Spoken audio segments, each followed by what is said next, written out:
हजारों वर्ष पहले लिखी गई भगवत गीता का विश्लेषण व अभ्यास प्रत्येक विद्वान द्वारा अलग अलग प्रकार से किया गया है। और इस काल में जब उम्र के मात्र 25 वर्ष के अंतर होने के उपरांत भी पुत्र अपने पिता के अंतर आशय को समझने में समर्थ नहीं है, तो फिर हजारों वर्ष बाद अंतर आशय किस तरह समझा जाएगा। पर जिस तरह हम अपने हर रोज के जीवन में संवादहीनता के कारण कई बार गलत फहमियों के शिकार बन जाते हैं और जिसके कारण हम सही अर्थ से वंचित रह जाते हैं, ठीक उसी प्रकार स्वाभाविक रूप से समय के साथ भगवद गीता का मूल अर्थ भी लुप्त हो गया है। भगवद गीता के 18 अध्याय हैं और ये संस्कृत में परमात्मा द्वारा दी गई थी। समय के साथ संस्कृत भाषा भी मनुष्य की जिंदगी से निकल गई और ये ज्ञान मनुष्य से दूर हो गया।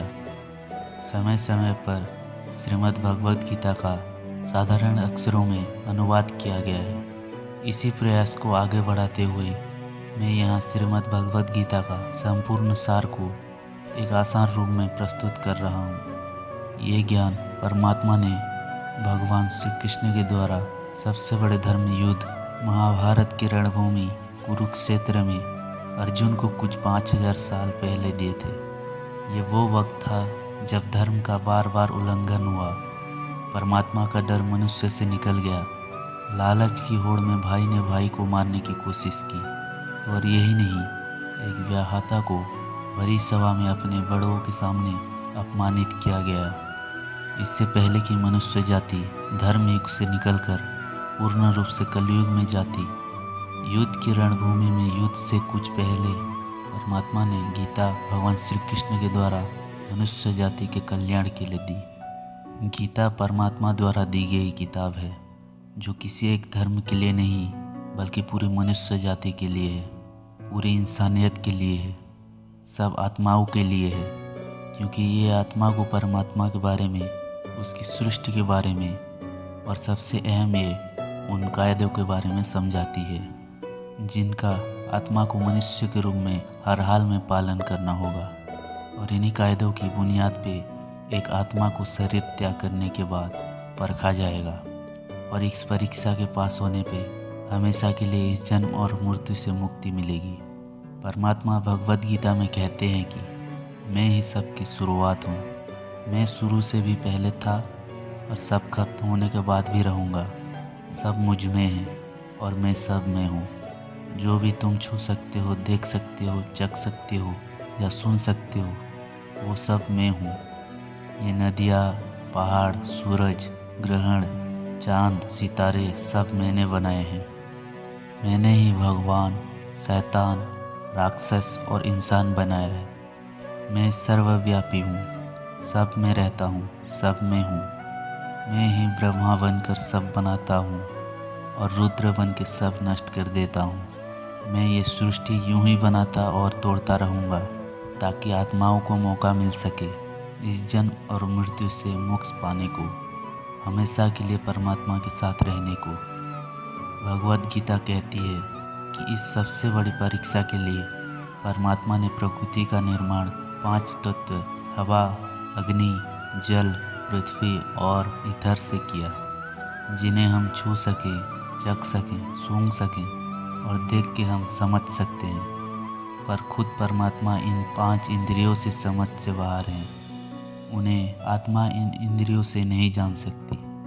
आत्मा 5 इंद्रियों के साथ वैसे ही है जैसे एक लोहे का रोबोट जिसे अपने बनाने वाले का कोई पता नहीं। अर्जुन को भी परमात्मा का विराट रूप देखने के लिए भगवान श्री कृष्ण ने दिव्य नेत्र दिए। भगवद गीता समझाती है कि आत्मा अजन्मी है, इसे कोई मार नहीं सकता, कोई जला नहीं सकता, डुबा नहीं सकता, काट नहीं सकता। लेकिन आत्मा को परमात्मा के साथ हमेशा रहने के लिए ये परीक्षा रूपी जीवन में बैठना ही पड़ेगा। इस परीक्षा के लिए परमात्मा से बिछड़ के आत्मा को पृथ्वी पे किसी न किसी रूप में जन्म लेना ही पड़ता है और 88 करोड़ योनियों को जीने और भोगने के बाद एक आत्मा को मनुष्य का शरीर और दिमाग मिलता है। इस सबसे बड़ी मर्यादों की परीक्षा में बैठने के लिए हर मनुष्य को इस पूरी परीक्षा के दौरान तरह तरह की अच्छी और बुरी भावनाओं की चक्रव्यूह में अपने ही भाई बहन और मित्रों के साथ डाला जाता है, जिसमें हर आत्मा को अपने अंदर के तामसिक और राजसिक अवगुणों से निकल के वास्तविक जीवन में प्रवेश करने के मौका मिलते हैं। हमारे तामसिक गुणों वो हैं जो हमारे अंदर हीन भावना पैदा करके हमें खुद को उदास और नुकसान पहुंचाते हैं, और हमारे राजसिक गुण हमें ईर्ष्यालु और लोभी बना के दूसरों के प्रति नुकसान पहुंचा सकते हैं। इस परीक्षा के दौरान हर एक आत्मा को तामसिक और राजसिक गुणों को खत्म करके अपने सात्विक गुणों से परिचित होना पड़ेगा। सात्विक गुण वो है जो आत्मा को अपने आसपास की हर चीज़ से जोड़े और उन्हें प्यार करना सिखाते हैं। परीक्षा के दौरान हर आत्मा को जीवन में चारों स्तंभ धर्म, अर्थ, काम और मोक्ष का ज्ञान पाके ही मुक्ति मिलती है। यही वो द्वार हैं जिन्हें समझकर ही आत्मा परमात्मा को समझ सकती है। पहला द्वार धर्म का है और शेर इसका प्रतीक है। धर्म वही है जो गीता में लिखा हुआ है। धर्म वही है जो धारण किया हुआ है, जिसे आपका दिल मानता है, जैसे झूठ नहीं बोलना, चोरी नहीं करना, भगवान का निरादर नहीं करना, दूसरों को नुकसान नहीं देना। यही सब धर्म है और हर आत्मा को अपने जीवन काल में हर समय धर्म का पालन करना होगा और इसकी रक्षा करनी होगी। दूसरा द्वार अर्थ का है और घोड़ा इसका प्रतीक है। हर आत्मा अपने हर जीवन काल में अपने पृथ्वी पे होने का अर्थ या मूल कारण समझेगी। इस जिंदगी में भोगने वाली चीज़ों और रिश्तों का आनंद लेगी और अच्छी बेटी, अच्छा भाई या अच्छी बहन, अच्छा पति या अच्छी पत्नी बनके हर दुनियावी रिश्ते पर खरी उतरेगी और इस तरह परीक्षा को पास करेगी। तीसरा द्वार काम का है।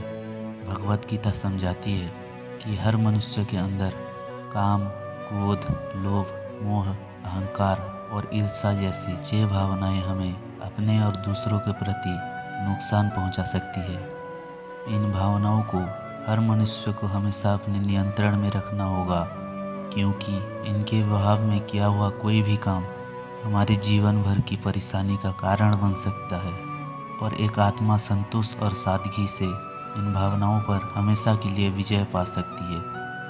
चौथा स्तंभ मोक्ष का है और हाथी इसका प्रतीक है। इस परीक्षा रूपी जीवन में हर मनुष्य हर समय कुछ इच्छाएं रखता है।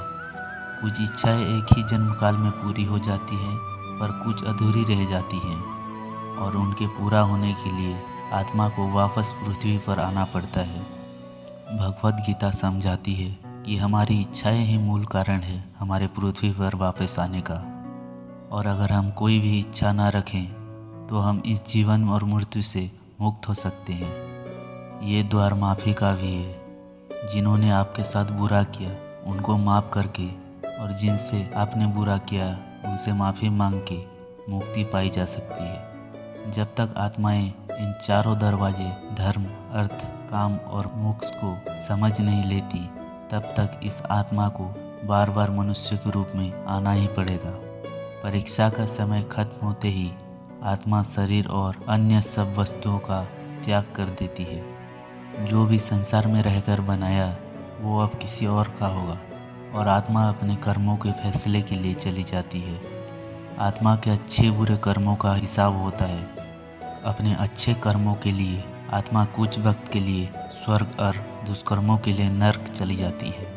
नर्क में आत्मा को अपने पापों के अनुकूल सजाएं मिलती हैं, पर सजा खत्म होने के बाद आत्मा को फिर से एक नया शरीर और नया दिमाग मिलता है इस परीक्षा में फिर से बैठने के लिए। और हर परीक्षा में वही सब फिर दोहराया जाएगा, जिंदगी के 4 स्तंभ को समझने के लिए। हर जन्म में अपने कई जन्मों के कर्मों के हिसाब से हर आत्मा को कभी अच्छे तो कभी बुरे हालातों से जाना पड़ता है, लेकिन जब तक आत्मा परमात्मा के साथ योग को नहीं समझ लेती तब तक वो मुक्ति नहीं पा सकती। भगवत गीता समझाती है कि मनुष्य अपने शरीर, दिमाग या दिल से भगवान को पा सकता है।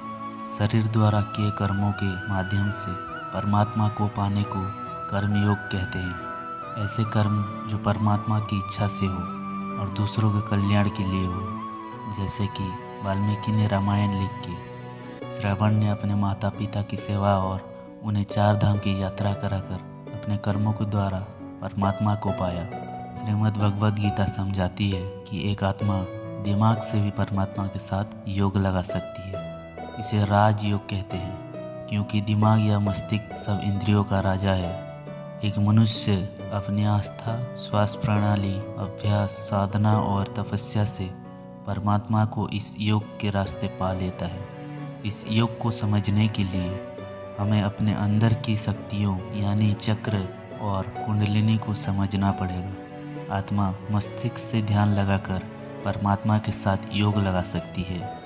शंकराचार्य, स्वामी परमहंस, स्वामी विवेकानंद और उनके जैसे कई योगी इस योग के रास्ते परमात्मा के साथ संगी लगा पाए। परमात्मा भगवद गीता में कहते हैं कि अगर किसी आत्मा को धर्म ना भी समझ आए, योग ना भी समझ आए, पर अगर वो मेरी शरण में आ जाए तो मैं उसके सारे पाप माफ़ कर देता हूँ। परमात्मा को ऐसी दिल की गहराइयों से पुकार के पाने को भक्ति योग कहते हैं। चैतन्य महाप्रभु, मीराबाई और भगवान हनुमान इस योग के सबसे बड़े उदाहरण हैं। लेकिन कभी आत्मा अपने होने का मूल कारण भूल के धर्म का उल्लंघन करे या पाप के रास्ते पर निकल जाए तो उसे ठीक करने के लिए परमात्मा खुद किसी रूप में पृथ्वी पर जन्म लेते हैं।